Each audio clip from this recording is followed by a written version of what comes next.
In an earlier videotape, we learned how to solve quadratic equations by factoring. Now, not all trinomials can be factored over the integers, so what we need is some other method of solving quadratic equations to use when factoring fails us. Today we will learn how to solve quadratic equations by completing the square.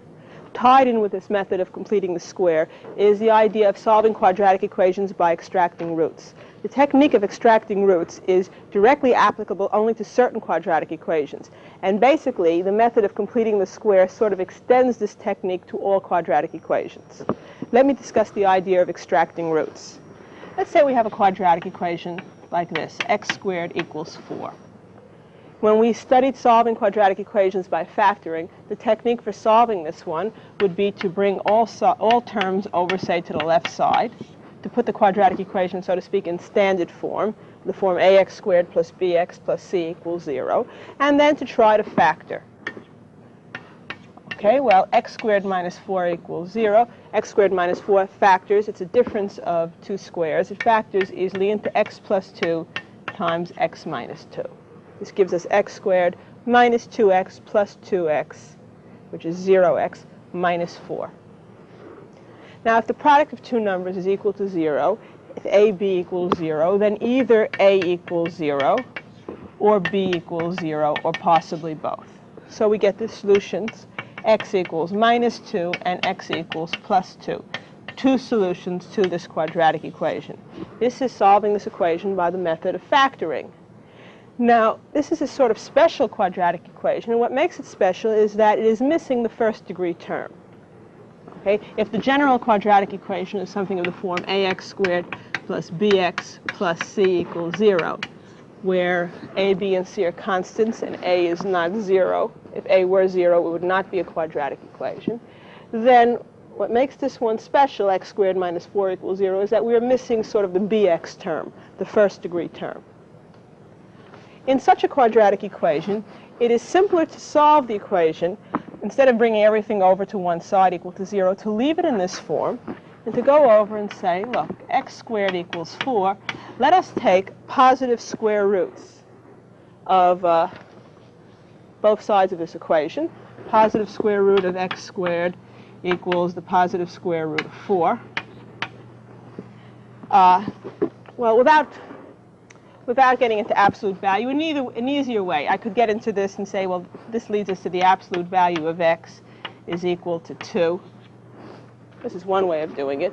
The square root of x squared is equal to the square root of 4. The absolute value of x equals 2, and therefore x must be equal to plus or minus 2. Or simply to say, in a more direct way, if x squared is 4, what are the roots of this equation? They are the square roots of 4, namely plus and minus 2, taking square roots of both sides. X is equal to plus or minus the square root of 4. You could do that directly. Okay? If you don't understand this business about absolute values, we did explain it in an earlier tape, but you can simply go directly here and say, look, take square roots of both sides, the square root of x squared, x, and we have two square roots of 4 plus and minus 2. Of course, we get the same answers that we got over here.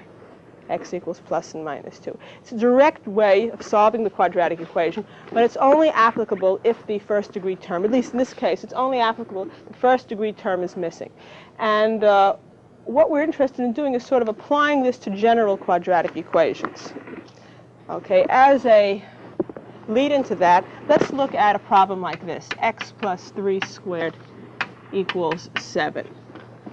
Okay, it's not in one, if you were to expand this, you would have a first degree term, but at least it's in the form of something squared equals a number. We can take square roots of both sides here and say x plus 3 is equal to plus or minus the square root of 7. Let me show you the similarities between this and the one we just worked out. Before we worked out x squared equals 4, so we said x is plus or minus the square root of 4. Or x is plus and minus 2. The same thing here. We're taking square roots of both sides, but here we have, for the square root of the left side, x plus 3, and here we have two possible answers, plus and minus the square root of 7. Don't be upset by the fact that the square root of 4 is a rational number 2, and the square root of 7, that's as far as you can go with it. There's nothing wrong with the square root of 7. It's not an integer, but that shouldn't bother you. Okay, we want to solve for x, so what we would do is to subtract 3 from both sides of this equation. And we could say x is equal to either plus or minus the square root of 7 minus 3, or very often we write it in the reverse way, minus 3 plus or minus the square root of 7. This implies two answers to the problem. X equals minus 3 plus the square root of 7, and x equals minus 3 minus the square root of 7. Two solutions to the quadratic equation. X plus 3 equals plus the square root of 7, or x plus 3 equals minus the square root of 7. In fact, you could set them up in that way right there. It's a little easier if you just subtract 3 from both sides and write it minus 3 plus or minus the square root of 7. But you should understand that this implies two solutions. If you're having trouble with this, another way is to immediately here say, look, x plus 3 is either equal to plus the square root of 7, or x plus 3 is equal to minus the square root of 7, and then subtract 3 from both sides in both cases, getting x equals minus 3 plus the square root of 7 and minus 3 minus the square root of 7. And there's nothing wrong, of course, going straight, from here to here if you can do it. Now, that's fine if you happen to be given an equation in this form, x plus 3 squared equals 7. Most of the time we're not. Let's see what this equation looks like multiplied out. X plus 3 squared equals 7. This is x plus 3 times x plus 3 equals 7. X squared plus 3x plus 3x plus 6x plus 9 equals 7. If we were to subtract 7 from both sides of this equation, we would get x squared plus 6x plus 2 equals 0. Now suppose somebody gave you this equation to start with. Okay, the object of this tape is to help you to take an equation like this and to put it into a form like this so that it can be solved by the method of extracting roots. Okay, now in this particular form, we would not be able to solve it by the method of we would not be able to solve this by factoring. You could not find two integers which multiply to 2 and add to 6. Okay, so the factoring tape wouldn't help us here. Okay, if somehow we could put it into this form, in other words, to sort of do these steps in the reverse order and have some sort of systematic way of doing that, we would then be able to solve it by the method of extracting roots. So what we're interested is in going from here to here. Okay, if you see what we would like to have, we would like to have it as a perfect square on the left-hand side equals, say, some number. This procedure of taking a quadratic equation, say, in this form, and putting it into this form, okay, where you do have a perfect square, is called the method of completing the square for obvious reasons. Okay? We would like to think of this as part of a perfect, write it as part of a perfect square, right? And then solve by the method of extracting roots. Okay, we need some general system for doing this. Undoing it, of course, is very easy. The question is, how would you start with this and go backwards? Okay, let's look in general at the square of a binomial. Let's say we have something like this, x plus a squared. This is x plus a times x plus a, which is, of course, by FOIL, x squared, plus ax, so there's two of those terms, 2ax plus a squared. Okay? And let me map out the procedure. Let's start with the problem that we have, x squared plus 6x plus 2 equals 0, where we ended up, and see if we could solve that equation. X squared plus 6x plus 2 equals 0. Okay. We would somehow like to match x squared plus 6x plus 2 equals 0 up into some form like this.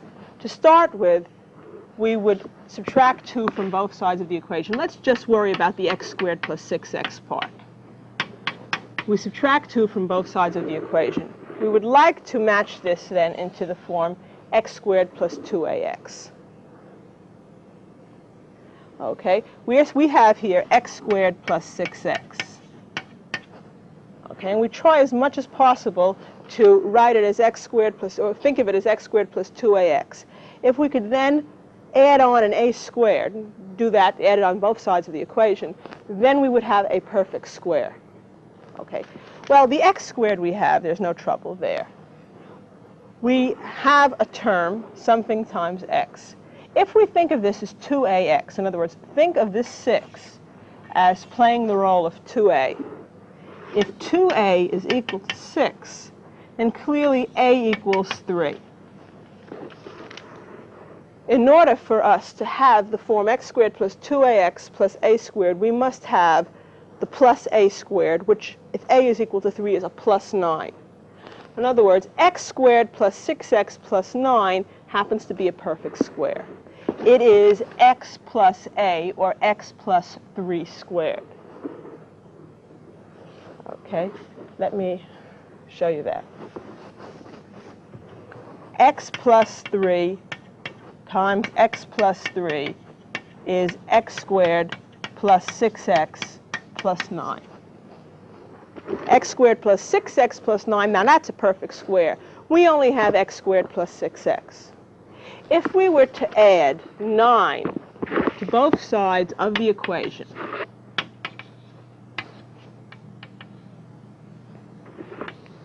we would have on the left side x squared plus 6x plus 9, and on the right side minus 2 plus 9, which is 7. We would then have the left side as a perfect square, that is x plus 3 squared. This, we would have accomplished our purpose. We would have this now as a perfect square equals some number, and if you look over here, this is where we solved this problem previously.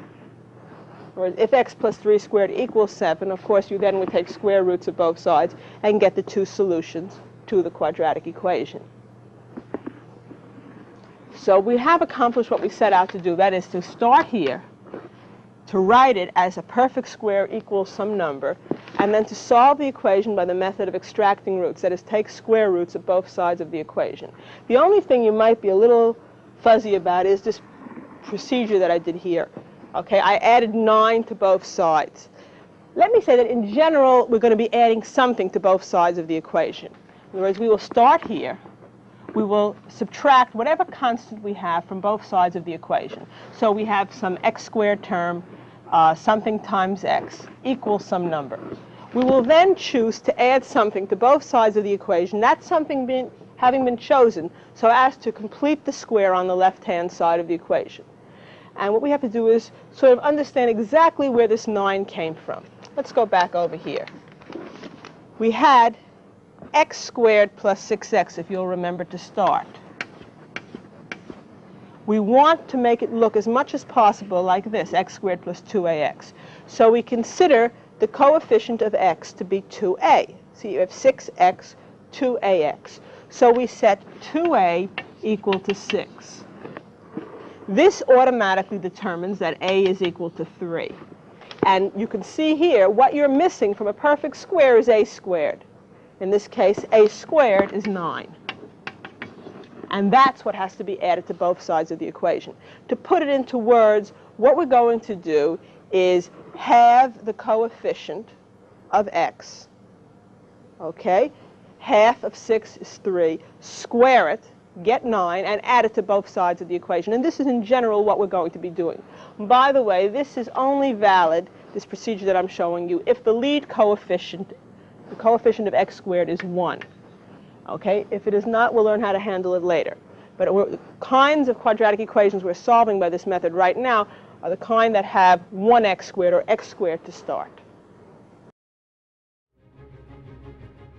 Okay, we're going to start with solving the equation x squared minus 8x plus 8 equals 0.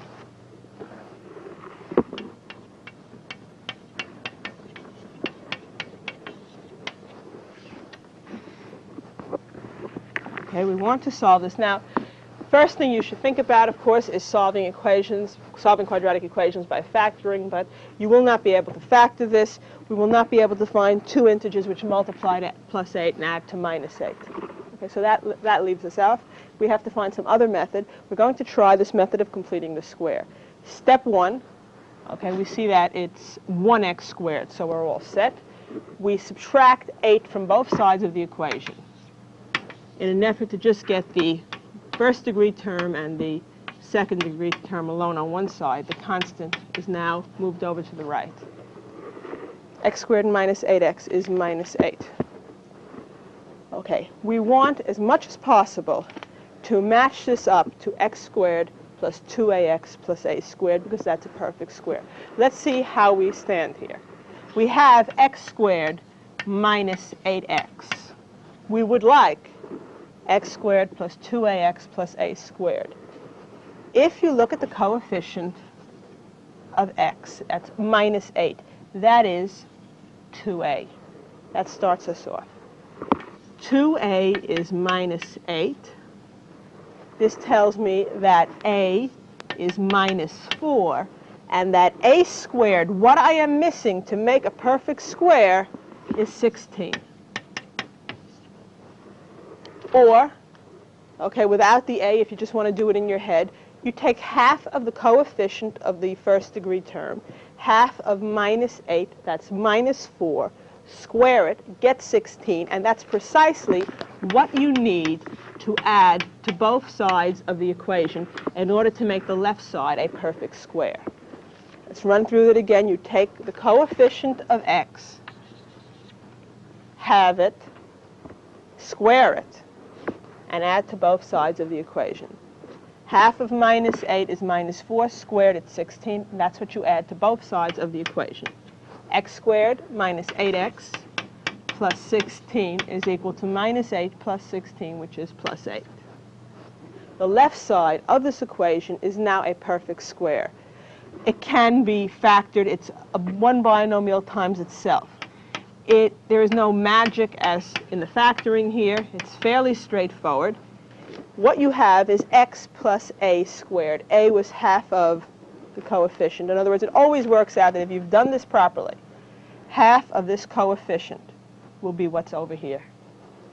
If you were to square this, you would have, of course, x squared minus 8x plus 16. Running through it one last time here, we have the coefficient of x, square it, add that to both sides of the equation. Your left side will now be a perfect square. It'll be x plus half of the coefficient here, squared. Okay, having put it into this form, we can now solve the quadratic equation by the method of extracting roots. We take square roots of both sides. X minus 4 is plus or minus the square root of 8. And we can add 4 to both sides of this equation, giving us x equals 4 plus and minus the square root of 8. X is 4 plus or minus the square root of 8. By the way, this is not in simplest radical form, the square root of 8, because the square root of 8 can be thought of as the square root of 4 times the square root of 2. So we get 4 plus and minus the square root of 4 times the square root of 2. The square root of 4, of course, is 2.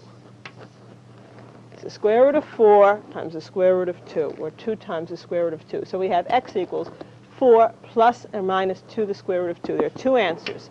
X is 4 plus 2 the square root of 2. X is 4 minus 2 the square root of 2. By the way, this is not, of course, the same as 6 the square root of 2. This is 4 plus 2 times the square root of 2. And those are the solutions to this problem. Now, this method can always be applied to any quadratic equation. Let me try another example. X squared plus 2x plus 5 equals 0. You are aware, of course, that not every quadratic equation has real solutions. For example, x squared plus 4 equals 0. This is an example of a quadratic equation for which there are no real solutions. It's easy enough to see if you subtract 4 from both sides. There is no real number which, when squared, is equal to minus 4.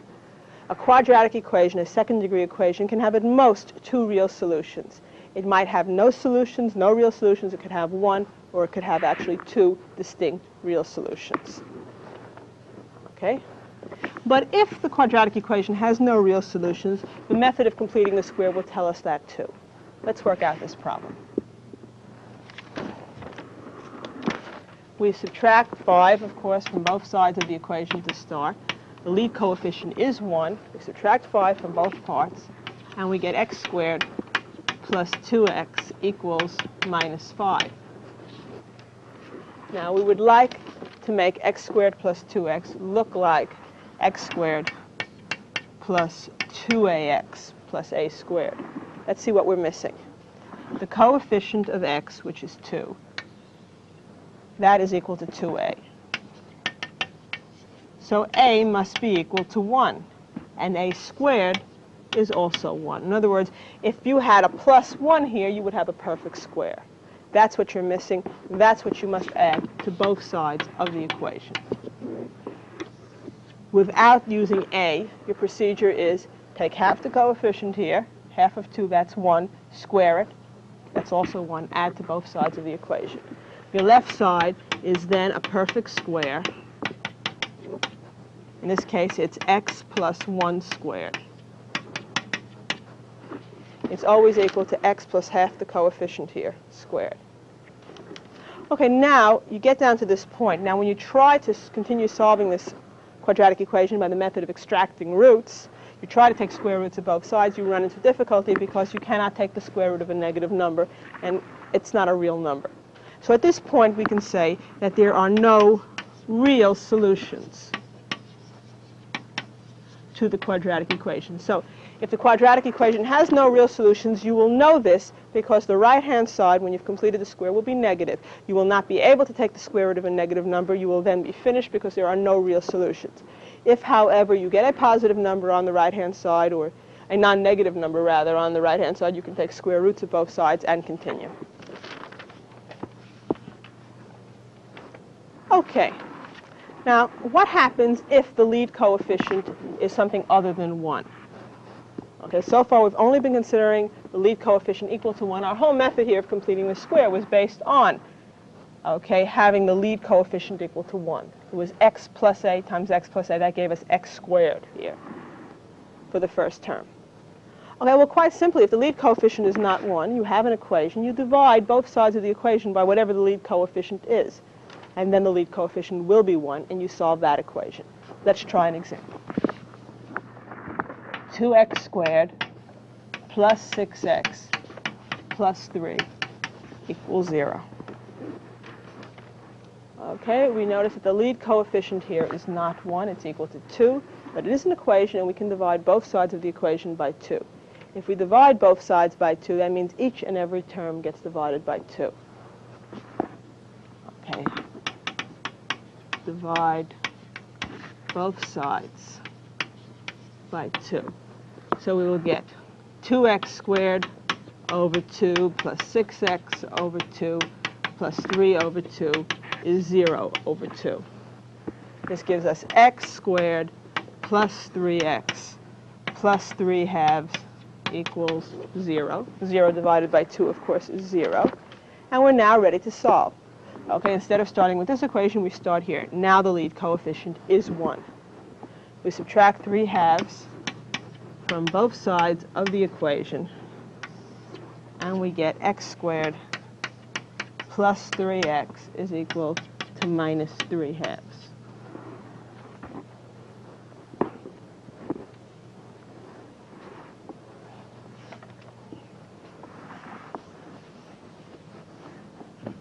Now we're working on completing the square, starting with x squared plus 3x.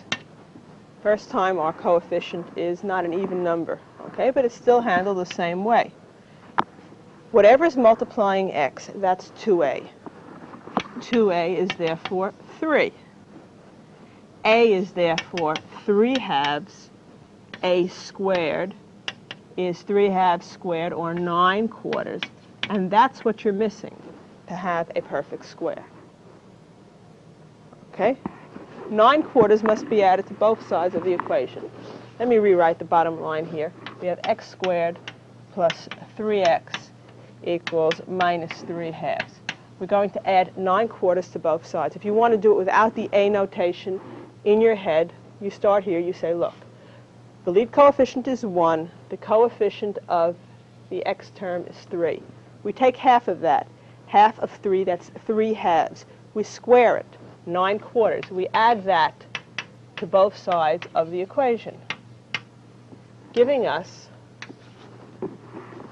x squared plus 3x plus 9/4 equals minus 3/2 plus 9/4. All right?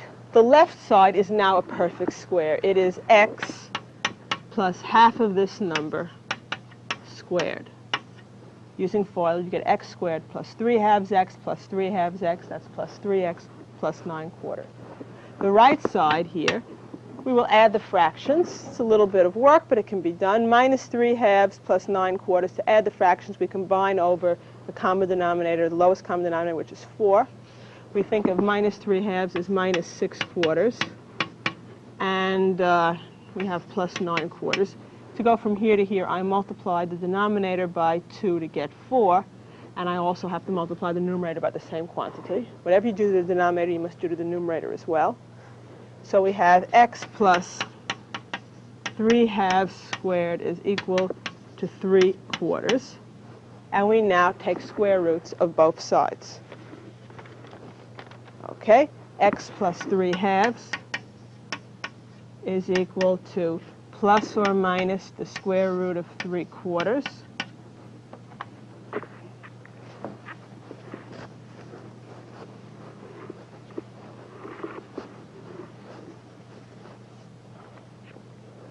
See, we have x plus 3/2, I'm just rewriting it, is equal to plus or minus the square root of 3/4. X plus 3/2 is plus or minus the square root of 3/4. Well, that's not in simplest radical form because you have a fraction under the radical. You can make it the square root of 3 over the square root of 4.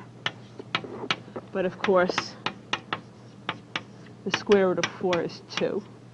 So plus and minus now the square root of 3 over 2. And to solve the quadratic equation for x, all we have to do is subtract 3/2 from both sides of the equation, giving us, finally, x is equal to minus 3/2 plus or minus the square root of 3 over 2. We have two solutions, minus 3/2 plus the square root of 3 over 2, and minus 3/2 minus the square root of 3 over 2. Okay, since the lead coefficient is not 1, it's 3, we have to divide both sides of the equation by 3. Each and every term gets divided by 3. 3x squared over 3 gives us x squared, minus 5/3 x plus 1/3 equals 0. We divided every term by 3. Next, we subtract the constant from both sides of the equation. Subtract 1/3 from both sides. We get x squared minus 5/3 x is equal to minus 1/3. We now try to complete the square. X squared minus 5/3 x. We want that to look like x squared plus 2ax, and then figure out what we're missing for the a squared. So minus 5/3, that must be equal to 2a.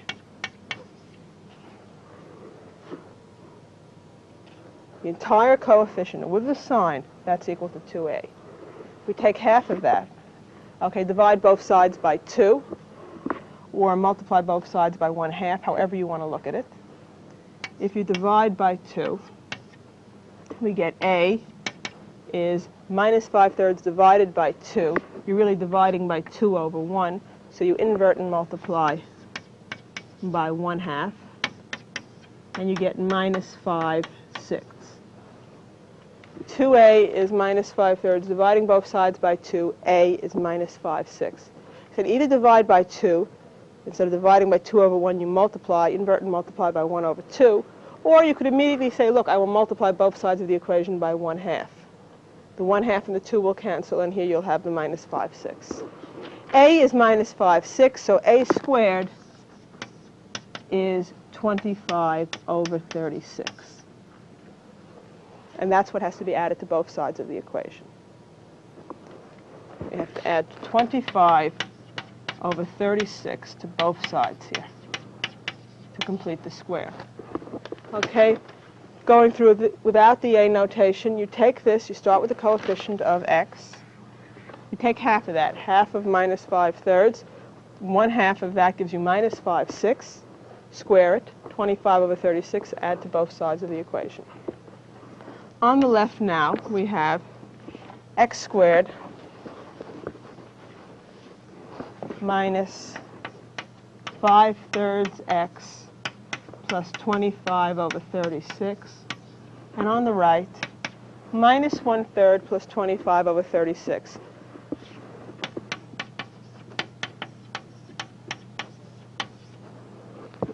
The left is, of course, a perfect square. It's x minus 5/6 squared. It's always half of this number that appears here. Half of minus 5/3 minus 5/6 squared is equal to minus 1/3 plus 25 over 36. I'd like to combine, put them both over 36. The 25 over 36 I'll leave alone. Here I will multiply the denominator by 12 to get 36, so I'll have to multiply the numerator by 12 as well. Minus 12 over 36, of course, is equivalent to minus 1 over 3. Let's see what we have. X minus 5/6 quantity squared is equal to minus 12 over 36 plus 25 over 36. I just rewrote the line. Now we can simplify the right-hand side. We can add the fractions. Minus 12 over 36 plus 25 over 36, that's plus 13 over 36. We can now solve this quadratic equation by extracting roots. We take square roots of both sides. X minus 5/6 is plus or minus the square root of 13 over 36. X minus 5/6 is, now this is not in simplest radical form.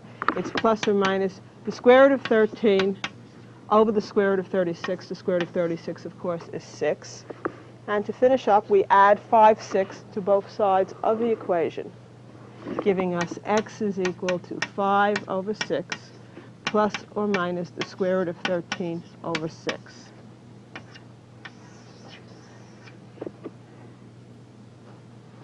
Okay. Here I said it's the square root of 13 over the square root of 36, but the square root of 36 is 6. Here I add 5/6 to both sides of the equation, giving us two solutions. X is 5/6 plus the square root of 13 over 6, and x is 5/6 minus the square root of 13 over 6. And this brings us to the end of the table.